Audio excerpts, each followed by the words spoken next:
আজকে আমরা ক্লাস 9 এর দ্বিতীয় পর্যায়ক্রমিক মূল্যায়ন 2025 সালের ইতিহাস বিষয়ের সম্পূর্ণ উত্তর সহ নমুনা প্রশ্নপত্র সেট 2 সম্পর্কে আলোচনা করব।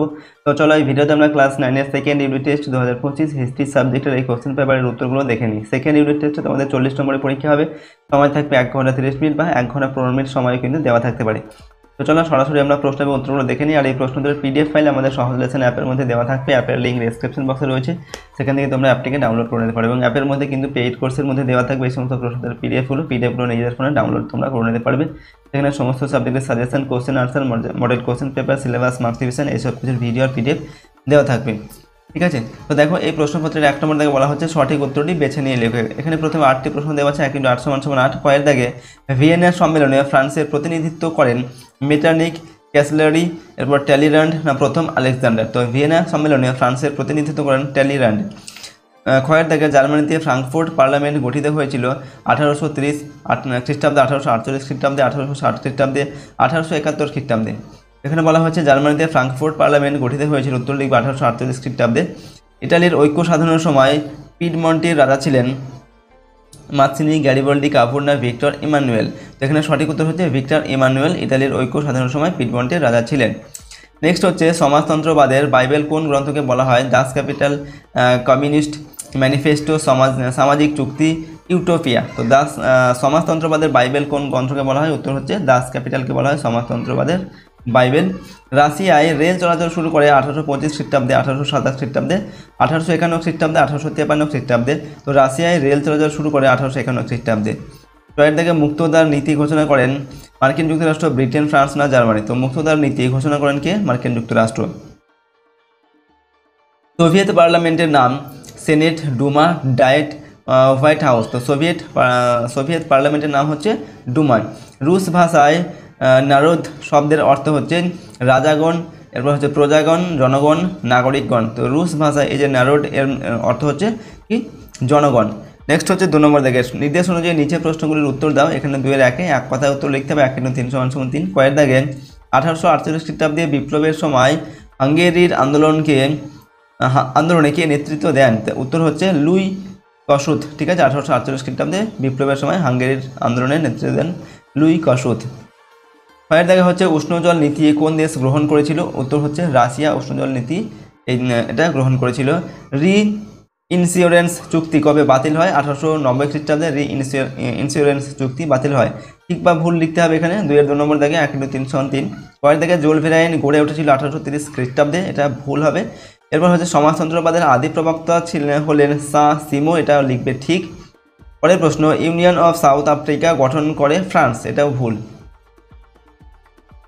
2-এর 3 নম্বর বিবৃতিগুলির সঙ্গে সঠিক ব্যাখ্যাটি নির্বাচন করে। 1 × 2 = 2। কয়ের দাগে বিবৃতি রয়েছে দ্বিতীয় আলেকজান্ডারকে মুক্তিদাতা জার বলা হয়। এর পরিপ্রেক্ষিতে দেখো 3টি ব্যাখ্যা দেওয়া আছে। সঠিক ব্যাখ্যা হচ্ছে কি? তো দ্বিতীয় আলেকজান্ডারকে মুক্তিদাতা জার বলা হয় তার কারণ হচ্ছে তিনি রাশিয়ার সার্ফদের মুক্তিদান করেন। অপশান ব্যাখ্যা 2-এরটা এখানে সঠিক হবে। ঠিক আছে, 2 নম্বরটা।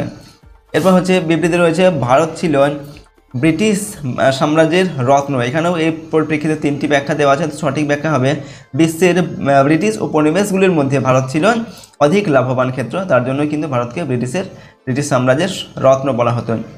এরপর 3 নম্বর থেকে 2-3টি বাক্যের উত্তর লেখো, যে কোনো 4টি। 2 × 4 = 4। কয়ের থেকে মুক্তির ঘোষণাপত্র কি? 1861 খ্রিস্টাব্দের 19শে ফেব্রুয়ারি মুক্তির ঘোষণাপত্র জারি হয়। এই নির্দেশনামায় 300টি পাতায় 22টি ধারা ছিল। এতে বলা হয় 1 নম্বর ভূমিদাসদের উপর কোনো মালিকের কর্তৃত্ব বা অধিকার থাকবে না। 2 নম্বর মুক্ত ভূমিদাসদের জমি দিতে হবে এবং তাদের উপর জমিদারের কোনো অধিকার থাকবে না। এই হচ্ছে মুক্তির ঘোষণাপত্র। 3 নম্বর হচ্ছে ভূমিদাসের জমিগুলি পরিচালনার ভার থাকবে মীর নামক গ্রাম সমিতির ওপর। 4 নম্বর জমিদারদের ক্ষতিপূরণ সরকার মিটিয়ে দেবেন, কিন্তু কৃষকদের এই অর্থ দীর্ঘমেয়াদী ঋণ হিসাবে শোধ করতে হবে। ঠিক আছে, তো এই হচ্ছে মুক্তির ঘোষণাপত্র। এরপর ক্ষয়ের দাগে বিগ ফোর কাদের বলা হয়? তো ভিয়েনা সম্মেলনে ইউরোপের সমস্ত রাষ্ট্রের প্রতিনিধি পোপ ও তুরস্কের সুলতান ছাড়া অংশগ্রহণ করলেও অস্ট্রিয়া, প্রাসিয়া, রাশিয়া ও ইংল্যান্ড এই 4 রাষ্ট্র প্রধান ভূমিকা পালন করেছিল। এই 4টি রাষ্ট্র 4 প্রধান বা বিগ ফোর নামে পরিচিত। এই 4টি দেশের নেতৃত্ব দিয়েছিলেন অস্ট্রিয়ার প্রধানমন্ত্রী মেটারনিখ, রাশিয়ার সম্রাট ফ্রেডারিক উইলিয়াম, রাশিয়ার জার প্রথম আলেকজান্ডার এবং ইংল্যান্ডের প্রধানমন্ত্রী ক্যাসালডি। এরপর গয়ের দাগে হচ্ছে হেটারিয়া ফিলিকে বলতে কী বোঝায়। তো গ্রিকদের স্বাধীনতা আন্দোলনে উদ্বুদ্ধ করেছিল একটি গুপ্ত সমিতি যার নাম হচ্ছে ফিলিকে হেটারিয়া বা হিটারিয়া ফিলিকে বা হেটারিয়া ফিলিকে। এই সমিতির মাধ্যমে নবজাগরণের আদর্শ এবং ভাবাদর্শ প্রসারিত হয়। এছাড়া এর দ্বারা গ্রিক জনগণ ক্রমশ সংঘবদ্ধ হয়েছিল। 1814 থেকে 1820 সালের মধ্যে গ্রিসের সর্বত্র এর শাখা গড়ে ওঠে। ঠিক আছে। ঘয়ের দেখা হচ্ছে ইউটোপিয়া সমাজতন্ত্রী কাদের বলা হয়। তো প্রথম যুগের সমাজতন্ত্রীদের অর্থাৎ রবার্ট ওয়েন, চার্ল ফুরিয়ের, সাঁ সিমো প্রমুখ সমাজতন্ত্রীদের কল্পনা বিলাসী বা ইউটোপীয় সমাজতন্ত্রী বলে অভিহিত করা হয়। এর অন্যতম কারণ হলো তারা শ্রমিক শোষণের বিরোধিতা করলেও সমাজ ব্যবস্থার পরিবর্তন ও অর্থনৈতিক সাম্য প্রতিষ্ঠার বিষয়ে কোনো সঠিক পথের সন্ধান দিতে পারেনি। ওকে। উঙ্গর থেকে এপ্রিল থিসিস কি। তো 1917 খ্রিস্টাব্দে রাশিয়ায় অস্থায়ী সরকার গঠিত হলে বলশেভিক নেতা ভ্লাদিমির লেনিন নির্বাসন থেকে রাশিয়ায় ফিরে আসেন এবং বলশেভিক কর্মীদের সামনে একটি কর্মধারা তুলে ধরেন। তার এই নিজস্ব চিন্তাধারা এপ্রিল থিসিস বা এপ্রিল মতবাদ নামে পরিচিত। নেক্সট হচ্ছে দেখো চয়ের দাগে রক্তাক্ত রবিবার বলতে কী বোঝায়। 1905 খ্রিস্টাব্দে রুশ জাপান যুদ্ধে রাশিয়া পরাজিত হয়। এই সময় জার শাসনের বিরুদ্ধে রাশিয়ায় তীব্র আন্দোলন গড়ে ওঠে। 22 জানুয়ারি রবিবার সেন্ট পিটার্সবার্গে শ্রমিকরা একটি শান্তিপূর্ণ মিছিলে সামিল হন। রুশ সৈন্য মিছিলের উপর গুলিবর্ষণ করলে প্রচুর শ্রমিক নিহত হন। ওকে, এই ঘটনাকে রক্তাক্ত রবিবার বলা হয়। আর 4 নম্বর দাগের প্রশ্ন দেখো, 7-8টি বাক্য উত্তর লিখতে হবে এখানে, যে কোনো 2টি প্রশ্নের মান 4 নম্বর করে। প্রথম প্রশ্ন কয়ের দাগে মেটানিক ব্যবস্থা কেন ব্যর্থ হয়েছিল, তো আমরা উত্তর লিখছি। মেটানিক ব্যবস্থার ব্যর্থতার কারণ 1 নম্বর হচ্ছে প্রশাসনিক দক্ষতা ও দূরদর্শিতার অভাব। মেটানিকের প্রশাসনিক দক্ষতা ছিল না। অস্ট্রিয়াকে নতুনভাবে গড়ে তোলার কথা তিনি কখনো ভাবেননি। তার নীতি ছিল প্রতিক্রিয়াশীল, সংকীর্ণ, সুবিধাবাদী ও অদূরদর্শী। এ কারণেই তিনি দমন-পীড়ন নীতির মাধ্যমে তার ব্যবস্থাকে দীর্ঘস্থায়ী করতে পারেননি। 2 নম্বর আন্দোলন দমন। ফরাসি বিপ্লব প্রসূত নানা ভাবনা বিভিন্ন দেশের গণতান্ত্রিক ও জাতীয়তাবাদী আন্দোলনকে তিনি বল প্রয়োগের মাধ্যমে দমন করতে সচেষ্ট হয়েছিলেন। বাস্তবে যুগের দাবিকে তিনি সঠিকভাবে চিহ্নিত করতে পারেননি। তাই দমন-পীড়ন সত্ত্বেও সমস্ত ইউরোপে জাতীয়তাবাদ গণতন্ত্রের ধারা অব্যাহত থাকে। ওকে, এরপর হচ্ছে 3 নম্বর কারণ হচ্ছে সংস্কার বিমুখতা। মেটানিক ব্যবস্থার অন্যতম লক্ষ্য ছিল কোনো সংস্কার বা পরিবর্তন না করে শাসন চালানো বা স্থিতাবস্থা বজায় রাখা। তার এই অতিরিক্ত রক্ষণশীলতা ও সংস্কার বিমুখতা ছিল তার ব্যবস্থা ধ্বংসের অন্যতম কারণ। 4 নম্বর হচ্ছে ফেব্রুয়ারি বিপ্লব। 1848 খ্রিস্টাব্দের ফেব্রুয়ারি বিপ্লব অস্ট্রিয়া ও জার্মানিতে মেটানিক ব্যবস্থা ভেঙে চুরমার করে দেয়। ইতালির অধিবাসীরাও মেটানিক শাসন তীব্রভাবে অপছন্দ করতেন। 5 নম্বর অসহযোগিতা।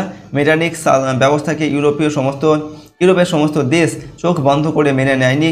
ফলে এই পদ্ধতির প্রয়োগ তিনি সমস্ত দেশের সহযোগিতা পাননি। ঠিক আছে, এই পদ্ধতির প্রয়োগে তিনি সমস্ত দেশের সহযোগিতা পাননি। ইংল্যান্ড 1822 খ্রিস্টাব্দে, রাশিয়া 1825 খ্রিস্টাব্দে, ফ্রান্স 1830 খ্রিস্টাব্দে এই নীতি থেকে সরে আসে। তো এইগুলো হচ্ছে মেটানিক ব্যবস্থার পতনের কারণ। এরপর ক্ষয়ের দাগে ইতালির ঐক্য আন্দোলনে কাভুরের ভূমিকা লেখো। তো ইতালির ঐক্য আন্দোলনে কাভুরের ভূমিকা বিদেশি শক্তিগুলিকে বিতাড়িত করে খণ্ড বিখণ্ড ইতালির ঐক্য প্রতিষ্ঠার ক্ষেত্রে যারা অসামান্য কৃতিত্বের সাক্ষ্য রেখেছেন তাদের মধ্যে অন্যতম প্রধান ছিলেন ইটালির কাউন্ট কাভুর। তিনি চেয়েছিলেন সার্ডিনিয়া পিডমন্ট এর রাজতন্ত্রের নেতৃত্বে একটি রাজতান্ত্রিক ইতালি প্রতিষ্ঠা করতে। আর এই কাজে বৈদেশিক শক্তির সাহায্য নেওয়ার বিষয়ে তার কোনো আপত্তি ছিল না। তার লক্ষ্য ছিল ইতালিবাসীর প্রতি ইউরোপীয় জনগণের অনুভূতি সঞ্চার করা। এই উদ্দেশ্য পূরণের জন্য তিনি ক্রিমিয়ার যুদ্ধে ইংল্যান্ড ও ফ্রান্সের পক্ষে যোগ দেন। ফরাসি রাজ তৃতীয় নেপোলিয়নের সহযোগিতায় উত্তর ইতালির কিছু অংশ অস্ট্রিয়ার শাসনমুক্ত হয়। কিন্তু ঐক্য সাধন সম্পন্ন হওয়ার আগেই তৃতীয় নেপোলিয়ন ফরাসি বাহিনীকে ফিরিয়ে নিয়েছিলেন। কিন্তু তারপর ইতালির ঐক্য আন্দোলনে সাধারণ ইতালিবাসীদের ভূমিকা যথেষ্ট বৃদ্ধি পেয়েছিল। অস্ট্রিয়ার পরোক্ষ শাসনে থাকা পার্মা, মডেনা ও টাস্কানির মতো ইতালীয় অঞ্চলের সাধারণ মানুষের গণভোটের মাধ্যমে সার্ডিনিয়া পিডমন্টের সঙ্গে যুক্ত হওয়ার ইচ্ছা পোষণ করলে তার কাজ সহজ হয়ে যায়। তো এইভাবে কাভোট এই যে ইটালির ঐক্য সাধন করেছিলেন, ঠিক আছে, মাউন্ট ক্যাভোর। গোয়ের দেখা হচ্ছে শিল্প বিপ্লবের অর্থনৈতিক ও সামাজিক ফলাফল কী ছিল। তো শিল্প বিপ্লবের অর্থনৈতিক ফলাফল হচ্ছে, দেখো আমরা উত্তর লিখছি, শিল্প বিপ্লবের অর্থনৈতিক ফলাফলগুলি হলো, 1 নম্বর হচ্ছে গ্রামীণ কুটির শিল্পের অবসান হলে ফ্যাক্টরি প্রথার উদ্ভব হয়। 2 নম্বর হচ্ছে শ্রম বিভাজন নীতির উদ্ভব হয়। 3 নম্বর শিল্প অর্থনীতির বিকাশ হয়। এরপর হচ্ছে শিল্প বিপ্লবের সামাজিক ফলাফল কোনগুলা। শিল্প বিপ্লবের প্রধান সামাজিক ফলাফলগুলি হচ্ছে শিল্প মালিক বা পুঁজিবাদী এবং শ্রমিক শ্রেণীর উদ্ভব হয়, ঠিক আছে, গ্রামের জনসংখ্যা হ্রাস এবং শহরের জনসংখ্যা বৃদ্ধি হয়। তো এইগুলো হচ্ছে সামাজিক ফলাফল এবং অর্থনৈতিক ফলাফল। আরেকটা লিখছি দেখো 3 নম্বর দিয়ে বা গ নম্বর দিয়ে, শিল্প বাণিজ্য ভিত্তিক নতুন সমাজের আবির্ভাব। তো এইগুলো হচ্ছে সামাজিক ফলাফল, এগুলো হচ্ছে অর্থনৈতিক ফলাফল। ঘয়ের দেখা হচ্ছে 1830 খ্রিস্টাব্দের জুলাই বিপ্লবের কারণগুলি লেখো। তো জুলাই বিপ্লবের কারণ হচ্ছে, ফ্রান্সে জুলাই বিপ্লব সংঘটিত হওয়ার পিছনে একাধিক কারণ ছিল। 1 নম্বর হচ্ছে পূর্ব রাজতন্ত্রের পুনঃপ্রতিষ্ঠা। ভিয়েনা সম্মেলনের ন্যায্য অধিকার নীতি অনুযায়ী ফ্রান্সে পূর্ব বংশীয় অষ্টাদশ লুই সিংহাসনে বসেন। তিনি মধ্যপন্থা অবলম্বন করে পুনঃস্থাপিত রাজতন্ত্রের সঙ্গে বিপ্লবী ভাবধারার মেলবন্ধনে এক নিয়মতান্ত্রিক রাজতন্ত্র প্রতিষ্ঠা করেন। 2 নম্বর হচ্ছে অষ্টাদশ লুই এর স্বৈরাচারিতা।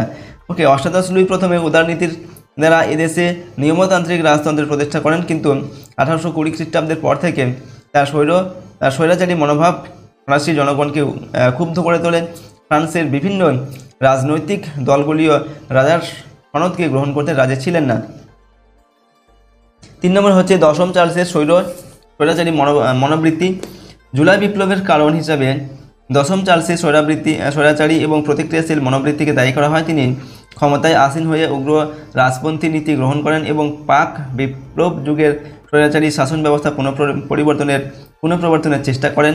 ওকে, 4 নম্বর হচ্ছে যাজক ও অভিজাত সম্প্রদায়ের প্রাধান্য। দশম চার্লসের আমলে যাজক ও অভিজাত সম্প্রদায়ের প্রাধান্য পুনঃপ্রতিষ্ঠিত হয়।